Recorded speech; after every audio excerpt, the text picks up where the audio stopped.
छत्रपती संभाजीनगरातील घोटाळा प्रकरणामध्ये धक्कादायक माहिती समोर, योजनेचा निधी मिळवण्यासाठी सरकारी अधिकाऱ्यांना पैसे द्यावे लागायचे। एबीपी माझाशी बोलताना एका संस्था चालकाचा गंभीर आरोप।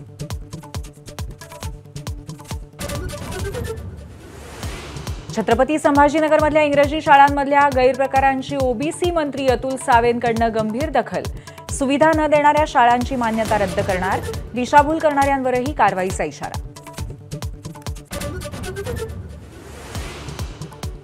माढ्याचे आमदार अभिजित पाटलांकडे 1 कोटींची खंडणी मागणाऱ्या कामगार नेता किरण घोडकेला 10 लाख रुपये घेताना रंगेहात अटक। अभिजित पाटलांची बदनामी थांबवण्यासाठी आरोपीने खंडणी मागवली।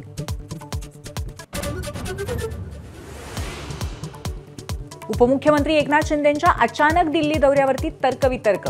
गुपचूप दौऱ्यात शिंदेंनी अमित शहा, नितीन गडकरी आणि राजनाथ सिंहांची भेट घेतल्याची माहिती। महापालिका निवडणुका ठाकरे बंधूंच्या एकत्र येण्यावर चर्चा झाल्याची माहिती।